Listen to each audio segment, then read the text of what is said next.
श्रीमद् भगवद गीता हिंदुओं के पवित्रतम ग्रंथों में से एक है। महाभारत के अनुसार कुरुक्षेत्र के महान युद्ध में भगवान श्री कृष्ण ने अर्जुन को जो दिव्य संदेश दिया था, वही हमें आज श्रीमद् भगवद गीता के रूप में प्राप्त है। यह भीष्म पर्व के अंतर्गत दिया गया एक उपनिषद है, जिसमें भगवान ने एकेश्वरवाद, कर्म योग, ज्ञान योग और भक्ति योग, इन सब का अद्भुत समन्वय किया है। श्रीमद् भगवद गीता की पृष्ठभूमि है महाभारत का युद्ध। जिस प्रकार एक सामान्य मनुष्य अपने जीवन की समस्याओं में उलझकर कभी कभी किंकर्तव्य विमूढ़ हो जाता है और समस्याओं से लड़ने की बजाय उनसे भागने का विचार करता है, उसी प्रकार अर्जुन भी अपने कर्तव्य के प्रति विचलित हो गए थे। लेकिन तभी भगवान श्री कृष्ण ने उन्हें कर्तव्य, धर्म और जीवन के सत्य का वह दिव्य ज्ञान दिया, जो आज भी हर इंसान के जीवन का मार्गदर्शन करता है। इसीलिए कहा गया है, गीता उपनिषदों का सार है।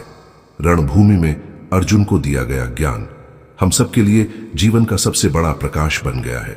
गीता हमें सिखाती है कि जीवन की कठिनाइयां हारने के लिए नहीं, सीखने के लिए आती है, और जो व्यक्ति गीता को समझता है, वह जीवन को एक नई दृष्टि से देखना सीख जाता है। भगवान शिव ने भी स्वयं देवी पार्वती को गीता के दूसरे अध्याय के पाठ का महात्म्य बताया था, और आज वही दिव्य कथा हम आपके लिए लेकर आए हैं गीता संस्कार चैनल पर। तो प्यारे दोस्तों, वीडियो शुरू करने से पहले एक बार लाइक बटन पर जरूर क्लिक करें और कमेंट में लिखें जय श्री कृष्णा, राधे राधे, ताकि यह भक्ति का संदेश दूर दूर तक फैले।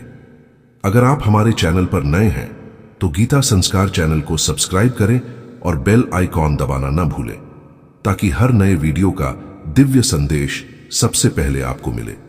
अब चलिए दोस्तों, मन और आत्मा को शांति देने वाली इस दिव्य यात्रा की शुरुआत करते हैं। जय श्री कृष्णा।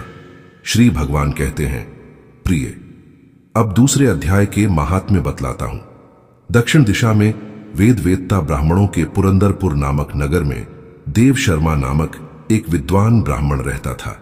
वह अतिथियों की सेवा करने वाला, स्वाध्यायशील, वेद शास्त्रों का विशेषज्ञ, यज्ञों का अनुष्ठान करने वाला और तपस्वियों के सदा ही प्रिय था।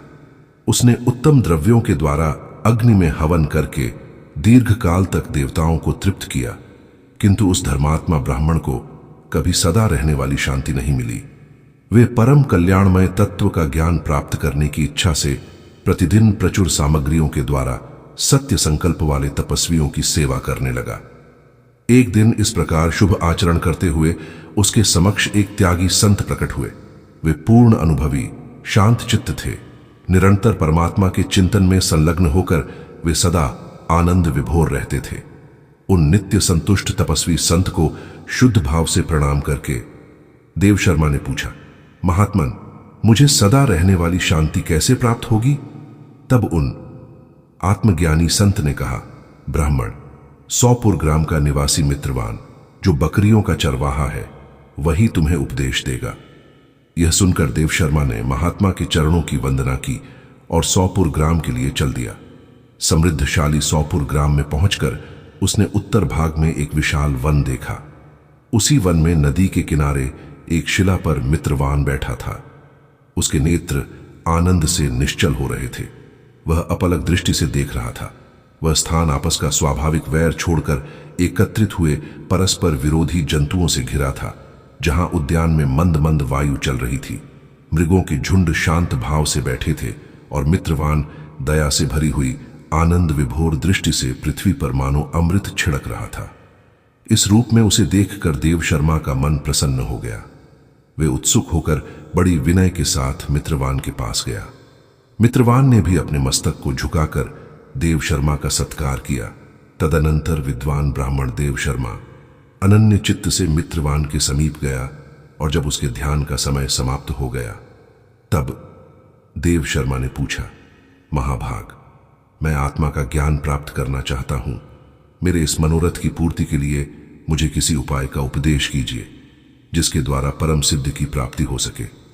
देव शर्मा की बात सुनकर एक क्षण तक कुछ विचार करने के बाद मित्रवान ने कहा, महानुभाव, एक समय की बात है, मैं वन के भीतर बकरियों की रक्षा कर रहा था। इतने में ही एक भयंकर बाघ पर मेरी दृष्टि पड़ी, जो मानो सबको खा लेना चाहता था। मैं मृत्यु से डरता था, इसलिए बाघ को आते देख बकरियों के झुंड को आगे करके वहां से भाग चला। किंतु एक बकरी तुरंत ही सारा भय छोड़कर नदी के किनारे उस बाघ के पास चली गई। फिर तो बाघ भी द्वेष छोड़कर चुपचाप खड़ा हो गया। बाघ को इस अवस्था में देखकर बकरी बोली, बाघ, तुम्हें तो उत्तम भोजन प्राप्त हुआ है। मेरे शरीर से मांस निकालकर प्रेम पूर्वक खाओ ना। तुम इतनी देर से खड़े क्यों हो? तुम्हारे मन में मुझे खाने का विचार क्यों नहीं हो रहा है? बाघ बोला, बकरी, इस स्थान पर आते ही मेरे मन से द्वेष का भाव निकल गया। भूख प्यास भी मिट गई, इसलिए पास आने पर भी अब मैं तुझे खाना नहीं चाहता। तब बकरी बोली, न जाने मैं कैसे निर्भय हो गई हूं। यदि तुम जानते हो तो बताओ, इसका क्या कारण हो सकता है? बाघ ने कहा, मैं भी नहीं जानता। वही सामने एक वृक्ष की शाखा पर एक बंदर था। चलो सामने उस वृक्ष पर बैठे बंदर से पूछते हैं। ऐसा निश्चय करके वे दोनों वहां से चल दिए। उन दोनों के स्वभाव में यह विचित्र परिवर्तन देखकर मैं बहुत विस्मय में पड़ा गया। इतने में उन्होंने उस बंदर से प्रश्न किया। उनके पूछने पर वानरराज ने कहा, श्रीमान सुनो, इस विषय में मैं तुम्हें प्राचीन कथा सुनाता हूं। यह सामने वन के भीतर जो बहुत बड़ा मंदिर है, उसकी ओर देखो। इसमें ब्रह्मा जी का स्थापित किया हुआ एक शिवलिंग है। पूर्व काल में यहां सुकर्मा नामक एक बुद्धिमान ब्राह्मण रहते थे, जो तपस्या में संलग्न होकर इस मंदिर में उपासना करते थे। वे वन में से फूलों का संग्रह कर लाते और नदी के जल से पूजनीय भगवान शंकर को स्नान कराकर उन्हीं से उनकी पूजा किया करते थे। इस प्रकार आराधना का कार्य करते हुए सुकर्मा यहां निवास करते थे। बहुत समय के बाद उनके समीप किसी अतिथि महात्मा का आगमन हुआ। भोजन के लिए फल लाकर अतिथि महात्मा को अर्पण करने के बाद सुकर्मा ने कहा, महात्मा, मैं केवल तत्व ज्ञान की इच्छा से भगवान शंकर की आराधना करता हूं। आज इस आराधना का फल मुझे मिल गया, क्योंकि इस समय आप जैसे महापुरुष ने मुझ पर अनुग्रह किया है। सुकर्मा के ये मधुर वचन सुनकर तपस्या के धनी महात्मा अतिथि को बड़ी प्रसन्नता हुई। उन्होंने एक शिलाखंड पर गीता का दूसरा अध्याय लिख दिया और सुकर्मा को उसके पाठ और अभ्यास के लिए आज्ञा देते हुए महात्मा ने कहा, ब्राह्मण, इससे तुम्हारा आत्मज्ञान संबंधी मनोरथ अपने आप सफल हो जाएगा। यह कहकर वे बुद्धिमान तपस्वी महात्मा सुकर्मा के सामने ही उनके देखते देखते अंतर्धान हो गए। सुकर्मा विस्मित होकर उनके आदेश के अनुसार निरंतर गीता के द्वितीय अध्याय का अभ्यास करने लगे। तदनंतर दीर्घ काल के पश्चात अंतःकरण शुद्ध होकर उन्हें आत्मज्ञान की प्राप्ति हुई। फिर वे जहां जहां गए वहां वहां का तपोवन शांत हो गया। उनमें सर्दी गर्मी और राग द्वेष आदि की बाधाएं दूर हो गईं। इतना ही नहीं, उन स्थानों में भूख प्यास का कष्ट भी जाता रहा तथा भय का सर्वथा अभाव हो गया। यह सब द्वितीय अध्याय का जप करने वाले सुकर्मा ब्राह्मण की तपस्या का ही प्रभाव को समझो। मित्रवान कहता है, वानर राज के इस प्रकार बताने पर मैं प्रसन्नता पूर्वक बकरी और बाघ के साथ उस मंदिर की ओर गया। वहां जाकर शिलाखंड पर लिखे हुए गीता के द्वितीय अध्याय को मैंने देखा और पढ़ा। उसी का अध्ययन करने से मैंने तपस्या का पार पा लिया है। अतः भद्र पुरुष, तुम भी सदा द्वितीय अध्याय का ही अध्ययन किया करो। ऐसा करने पर मुक्ति तुमसे दूर नहीं रहेगी। श्री भगवान कहते हैं, प्रिय मित्रवान के इस प्रकार आदेश देने पर देव शर्मा ने उसका पूजन किया और उसे प्रणाम करके पुरंदरपुर की राह ली। वहां किसी देवालय में पूर्वोक्त आत्मज्ञानी महात्मा को पाकर उन्होंने यह सारा वृत्तांत निवेदन किया और सबसे पहले उन्हीं से द्वितीय अध्याय को पढ़ा। उनसे उपदेश पाकर शुद्ध अंतःकरण वाले देव शर्मा प्रतिदिन बड़ी श्रद्धा के साथ द्वितीय अध्याय का अध्ययन करके ब्रह्म ज्ञान में लीन होकर परम पद प्राप्त हुआ। श्रीमद् भागवत गीता अध्याय 2। इस अध्याय में अर्जुन अपने सम्मुख उत्पन्न स्थिति का सामना करने में अपनी असमर्थता को पुनः प्रकट करता है और युद्ध करने के अपने कर्तव्य का पालन करने से मना कर देता है। तत्पश्चात वह औपचारिक रूप से श्री कृष्ण को अपना आध्यात्मिक गुरु बनाने और वर्तमान स्थिति का सामना करने के लिए उचित मार्गदर्शन प्रदान करने की प्रार्थना करता है। प्रभु उसे आत्मा जो शरीर के नष्ट होने पर भी नहीं मरती, कि अमृतत्व की शिक्षा देकर दिव्य ज्ञान प्रदान करते हैं। आत्मा मृत्यु के बाद एक शरीर से दूसरे शरीर में उसी प्रकार प्रवेश करती है जिस प्रकार से मनुष्य पुराने वस्त्र त्याग कर नए वस्त्र धारण करता है। इसके पश्चात श्री कृष्ण सामाजिक दायित्वों के विषय की ओर आगे बढ़ते हैं। वे अर्जुन को स्मरण कराते हैं कि धर्म के अनुसार योद्धा के रूप में युद्ध लड़ना उसका कर्तव्य है।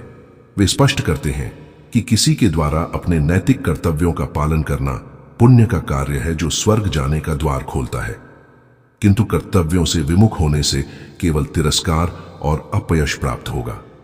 लौकिक स्तर पर अर्जुन को प्रेरित करने के पश्चात श्री कृष्ण गहनता के साथ कर्मयोग के ज्ञान पर प्रकाश डालते हैं। वे अर्जुन को फल की आसक्ति के बिना निष्काम कर्म करने की प्रेरणा देते हैं। फल की कामना से रहित कर्म करने के विज्ञान को वे बुद्धि योग या बुद्धि का योग नाम देते हैं। बुद्धि का प्रयोग मन को कर्म फल की लालसा करने से रोकने के लिए करना चाहिए। इस भावना के साथ संपन्न किए गए कर्म बांधने वाले से मुक्त करने वाले में परिवर्तित हो जाते हैं। अर्जुन स्थित प्रज्ञ मनुष्य के लक्षणों को जानना चाहता है। श्री कृष्ण उसे बताते हैं कि किस प्रकार से स्थित प्रज्ञ होकर मनुष्य आसक्ति, भय और क्रोध से मुक्त हो जाता है और सभी परिस्थितियों में उसकी इंद्रियां उसके वश में हो जाती हैं और उसका मन सदा के लिए भगवान की भक्ति में तल्लीन हो जाता है। पश्चात वे स्पष्ट करते हैं कि किस प्रकार से मानसिक संताप, काम वासना और लोभ विकसित होते हैं और किस प्रकार से इनका उन्मूलन किया जा सकता है। हमारे पवित्र ग्रंथों में आर्य शब्द का प्रयोग किसी प्रजाति या जाति समूह के लिए नहीं किया गया है। मनुस्मृति में आर्य शब्द की परिभाषा एक परिपक्व और सभ्य मानव के रूप में की गई है। आर्य, भद्र पुरुष जैसा संबोधन सबके कल्याण की भावना की ओर संकेत करता है। वैदिक धर्म ग्रंथों का उद्देश्य मानव को सभी प्रकार से श्रेष्ठ आर्य बनने का उपदेश देना है। श्री कृष्ण अर्जुन की वर्तमान मानसिक स्थिति को इन आदर्शों के प्रतिकूल पाते हैं और इसलिए उसकी व्याकुलता को ध्यान में रखते हुए वह उसे फटकारते हुए समझाते हैं कि वर्तमान परिस्थितियों में इस आदर्शवादी अवस्था में कैसे रहा जा सकता है। भगवद गीता या भगवान की दिव्य वाणी वास्तव में यहीं से आरंभ होती है, क्योंकि श्री कृष्ण जो अभी तक शांत थे अब इस श्लोक से बोलना आरंभ करते हैं। परमात्मा पहले अर्जुन के भीतर ज्ञान प्राप्त करने की क्षुधा उत्पन्न करते हैं। ऐसा करने के लिए वह यह तर्क देते हैं कि उत्तम पुरुष के लिए इस प्रकार के भ्रम की स्थिति में रहना अपमानजनक और सर्वथा अनुचित है। इसके बाद वे अर्जुन को अवगत करवाते हैं कि मिथ्या मोह के परिणामों से पीड़ा, अपयश तथा जीवन में असफलता मिलती है और आत्मा का पतन होता है। भगवान श्री कृष्ण अर्जुन को सांत्वना देने के बजाय उसकी वर्तमान मनोदशा को देखते हुए उसे और अधिक व्याकुल करना चाह रहे हैं। जब हम व्याकुल होते हैं तब हमें दुख की अनुभूति होती है, क्योंकि यह आत्मा की वास्तविक स्थिति नहीं है। यह असंतोष की अनुभूति यदि उचित दिशा की अग्रसर होती है तब वह वास्तविक ज्ञान की खोज में प्रेरक सिद्ध होती है। संदेह का उचित निवारण मनुष्य को गूढ़ ज्ञान प्राप्त करने में सहायता करता है। इसलिए भगवान कभी कभी जानबूझकर मनुष्य को कठिनाई में डालते हैं ताकि वह अपनी उलझन को सुलझाने के लिए ज्ञान की खोज करने में विवश हो जाए, और जब उसके संदेह का पूरी तरह से निवारण हो जाता है तब वह मनुष्य ज्ञान की उच्चावस्था को प्राप्त कर लेता है। ज्ञान के मार्ग पर सफलतापूर्वक कदम रखने के लिए उच्च आत्मबल और नैतिकता का होना आवश्यक है, जिसके लिए किसी मनुष्य को आशावान, उमंगी और ऊर्जावान बनकर आलस्य, स्वच्छंदता की प्रवृत्ति, अज्ञान और आसक्ति जैसे दोषों पर विजय प्राप्त करना आवश्यक होता है। श्री कृष्ण एक योग्य गुरु हैं और इसलिए अर्जुन को फटकारते हुए वे अब उसे परिस्थितियों का सामना करने के लिए प्रोत्साहित कर उसके आत्मबल को बढ़ाते हैं। अर्जुन को पृथा पुत्र कुंती का दूसरा नाम के नाम से संबोधित करते हुए श्री कृष्ण उसे अपनी माता कुंती का स्मरण करने का आग्रह करते हैं। कुंती ने स्वर्ग के राजा इंद्र की उपासना की थी और इंद्र के आशीर्वाद से अर्जुन का जन्म हुआ था, इसलिए वह इंद्र के समान असाधारण बल और पराक्रम से संपन्न था। श्री कृष्ण उसे इन सब का स्मरण करवाते हुए प्रोत्साहित कर रहे हैं। कि वह ऐसी दुर्बलता को स्वीकार न करे जो उसके यशस्वी पूर्वजों के अनुरूप नहीं है। श्री कृष्ण अर्जुन को पुनः परंतप अर्थात शत्रुओं का विजेता के संबोधन द्वारा उसे क्षत्रिय धर्म के कर्तव्यों का पालन करने की इच्छा का त्याग करने वाले अपने भीतर उत्पन्न हुए शत्रु का दमन करने की प्रेरणा देते हैं। श्री कृष्ण कहते हैं कि अर्जुन जिस प्रकार का मनोभाव व्यक्त कर रहा है वह न तो उसका धर्म है और न ही वास्तविक संवेदना है, अपितु यह मोह है। दुर्बल मानसिकता ही इसकी जड़ें हैं। यदि अर्जुन का आचरण वास्तव में ज्ञान और करुणा पर आधारित था तब उसे न तो किसी प्रकार की व्यथा और न ही शोक की अनुभूति होनी चाहिए।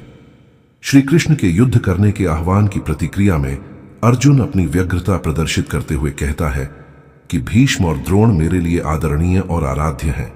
भीष्म ब्रह्मचर्य की मूर्ति थे और अपने पिता को दिए गए वचन के पालन हेतु वे जीवन भर ब्रह्मचारी रहे। अर्जुन को शस्त्र विद्या प्रदान करने वाले गुरु द्रोणाचार्य युद्ध कला में निपुण थे और उन्हीं से विद्या प्राप्त कर अर्जुन धनुर्विद्या में पारंगत हुआ था। दूसरे पक्ष की ओर से कृपाचार्य भी एक अन्य महापुरुष थे जिनके प्रति अर्जुन सदैव श्रद्धा भाव रखता था। ऐसे उच्च आचरण वाले विद्वान लोगों के प्रति शत्रुता का व्यवहार करना संवेदनशील अर्जुन को अब घृणास्पद कार्य प्रतीत होने लगा था। उसके अनुसार जब इन श्रद्धेय महापुरुषों के साथ किसी प्रकार का तर्क करना भी अनुचित था, तब फिर वह किस प्रकार उनके विरुद्ध हथियार उठा सकता था। अर्जुन ने कहा, हे कृष्ण, कृपया मेरी वीरता पर संदेह न करें। मैं युद्ध करने के लिए तैयार हूं, परंतु नैतिक दायित्व निर्वहन के दृष्टिकोण से मेरा कर्तव्य अपने आचार्य गणों का आदर करना और धृतराष्ट्र के पुत्रों पर दया दर्शाना है।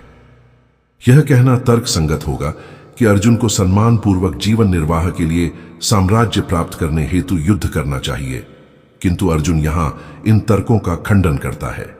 वह कहता है कि वह ऐसा जघन्य अपराध करने की अपेक्षा भीख मांगकर जीवन निर्वाह करना पसंद करेगा। आगे वह यह तर्क व्यक्त करता है कि यदि वह युद्ध लड़ने जैसे जघन्य अपराध में संलिप्त होकर अपने आदरणीय वयोवृद्धों और बंधु बांधवों का वध करता है तो उसकी आत्मा उसके इस कृत्य के फल स्वरूप प्राप्त होने वाली सुख संपत्ति और सत्ता का सुख भोगने की अनुमति नहीं देगी। शेक्सपियर के मैकबेथ नाटक में एक ऐसे उदाहरण का उल्लेख किया गया है कि अपराध बोध से ग्रस्त मनुष्य अच्छी निद्रा का सुख प्राप्त नहीं कर सकता। छल कपट आदि बुरे कर्मों से प्राप्त की गई संपत्ति और सत्ता से सुख और चैन छिन जाता है। मैकबेथ स्कॉटलैंड का एक सम्मानित व्यक्ति था। एक बार यात्रा के दौरान स्कॉटलैंड का राजा रात को विश्राम करने के लिए उसके घर ठहरा था। मैकबेथ की पत्नी ने उसे राजा की हत्या कर उसका राज सिंहासन पाने के लिए उकसाया। मैकबेथ ने उसके परामर्श को स्वीकार कर राजा की हत्या कर दी और उसके पश्चात वह और उसकी पत्नी राजा और रानी के रूप में स्कॉटलैंड के सिंहासन पर बैठ गए। 1 वर्ष के पश्चात मैकबेथ अपने महल में अपनी रातें जागकर व्यतीत करने लगा। लेखक लिखता है, मैकबेथ ने षड्यंत्र रचकर सोए हुए राजा को मारा था, इसीलिए मैकबेथ रात को कभी सो नहीं पाया। रानी बारंबार अपने हाथों को साफ करते हुए दिखाई देती थी ताकि उसके रक्त रंजित हाथों पर लगे रक्त के धब्बे धुल जाए। इस श्लोक में अर्जुन यह संवेदना प्रकट कर रहा है कि यदि वह युद्ध कर इन श्रद्धावान महानुभावों का वध कर देगा तब उसके हाथ भी रक्त रंजित होंगे और उसकी आत्मा उसे किसी भी प्रकार का राजसी ठाठ बांट और राजसत्ता का सुख भोगने की अनुमति नहीं देगी।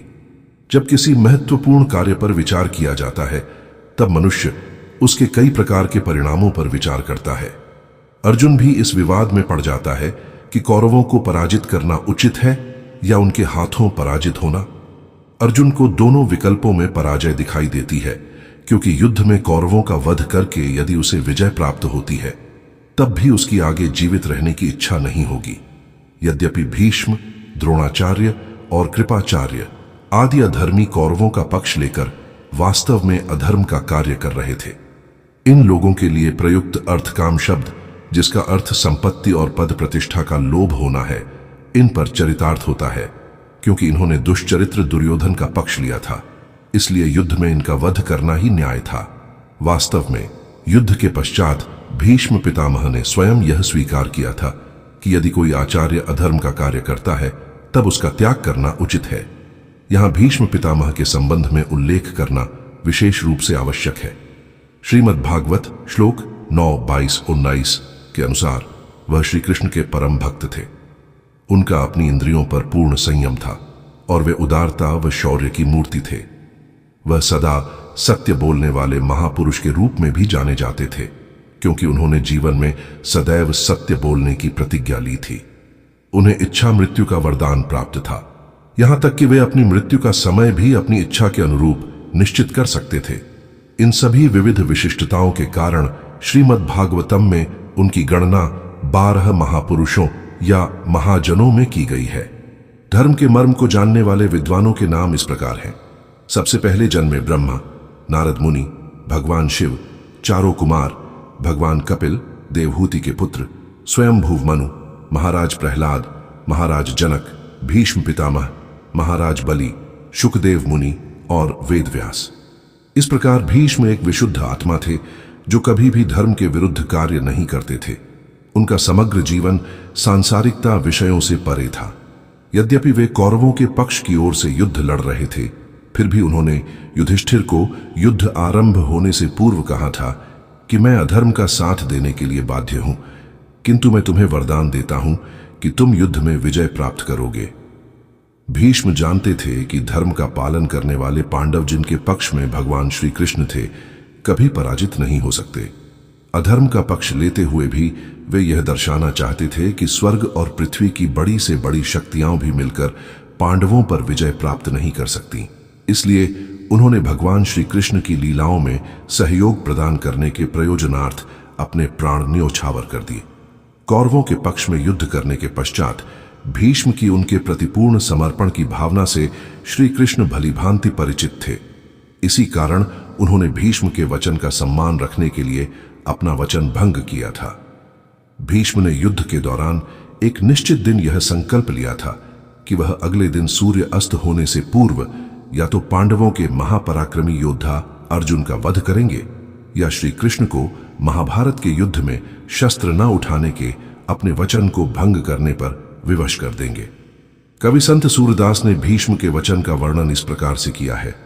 निद्रा एक ऐसी शक्ति है जो सभी प्राणियों को कभी न कभी वशीभूत कर लेती है, किंतु अपनी दृढ़ शक्ति से अर्जुन ने स्वयं को इस प्रकार से संयमित किया था कि उसको तभी नींद आती थी जब उसकी सोने की इच्छा होती थी, और वह भी केवल अर्जुन द्वारा निर्धारित अवधि तक। अर्जुन के लिए गुणाकेश शब्द का प्रयोग कर संजय गूढ़ता से धृतराष्ट्र को संकेत करता है। मनुष्यों के बीच ऐसा महानायक जो निद्रा को वश में कर सकता है, वह अपने अवसाद पर भी विजय पा सकता है। संजय ने श्री कृष्ण के लिए ऋषिकेश अर्थात मन और इंद्रियों के स्वामी शब्द का प्रयोग किया है। इसका शाब्दिक संकेत यह है कि जो मन और इंद्रियों के स्वामी हैं, वे निश्चित रूप से अर्जुन को इस किंकर्तव्य विमूढ़ता की स्थिति से बाहर ले आएंगे। मानव शरीर में 5 प्रकार की देखने, सूंघने, स्वाद, स्पर्श और शब्द ग्रहण की इंद्रियां होती हैं, और इनके विषयों के साथ संपर्क से हमें सुख और दुख की अनुभूति होती है। इनमें से कोई भी अनुभूति चिरस्थायी नहीं होती। यह ऋतुओं के परिवर्तन के समान है। यद्यपि शीतल जल ग्रीष्म काल में अच्छा लगता है, जबकि शीतकाल में हमारी शीतल जल ग्रहण करने की इच्छा नहीं होती। इसी प्रकार इंद्रियों द्वारा सुख और दुख की अनुभूति क्षणिक होती है। यदि हम स्वयं इनको अपने ऊपर हावी होने देते हैं, तब हम पेंडुलम की भांति एक ओर से दूसरी ओर झूलते रहते हैं। एक विवेकी मनुष्य को सुख और दुख दोनों परिस्थितियों में विचलित हुए बिना इनको सहन करने का अभ्यास करना चाहिए। बौद्ध धर्म में आत्मज्ञान की प्रारंभिक पद्धति विपासना पद्धति इंद्रिय बोध को सहन करने के सिद्धांत पर आधारित है। इसके अभ्यास से इच्छाओं का दमन करने में सहायता मिलती है, जिसका उल्लेख 4 आर्य सत्यों के रूप में किया गया है। दुहक के कारण का निवारण और अंत की ओर ले जाने वाला मार्ग, ये सभी दुहकों के कारण है। इसमें कोई आश्चर्य नहीं है कि बौद्ध दर्शन गहन वैदिक दर्शन का उपवर्ग है। प्रथम प्रश्न का उत्तर अत्यंत सरल है।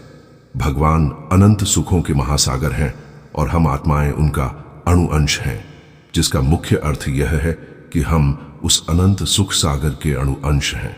स्वामी विवेकानंद लोगों को हे सच्चिदानंद भगवान के पुत्रों कहकर संबोधित करते थे। जैसे बालक अपनी माता की ओर आकर्षित होता है, ठीक उसी प्रकार से सभी अंश स्वाभाविक रूप से अपने मूल अंश की ओर आकर्षित होते हैं। इसी प्रकार से अनंत सुख के महासागर भगवान का अणु अंश होने के कारण हम आत्माएं भी उसी असीम आनंद के महासागर की ओर आकर्षित होती हैं। इसलिए हम अपना प्रत्येक कार्य संसार में सुख प्राप्त करने के लिए करते हैं। यह सुख कहाँ है और इसे किस रूप में पाया जा सकता है, इस संबंध में सबका मत भिन्न भिन्न है, लेकिन सभी जीव इसके अतिरिक्त और कुछ पाना नहीं चाहते। यही प्रथम प्रश्न का उत्तर है। प्रिय भक्तों, आपने अभी सुना श्रीमद् भगवद गीता का 2वां अध्याय सांख्य योग, जिसमें भगवान श्री कृष्ण ने अर्जुन को ज्ञान और कर्म के रहस्य को समझाया। यह अध्याय हमें सिखाता है कि जीवन में कर्तव्य ही सर्वोपरि है। फल की चिंता किए बिना कर्म करते रहना ही सच्ची भक्ति है। अगर आपको यह अध्याय पसंद आया हो तो गीता संस्कार चैनल को सब्सक्राइब जरूर करें, ताकि अगले अध्यायों की दिव्य वाणी आप तक सबसे पहले पहुंचे। जय श्री कृष्ण।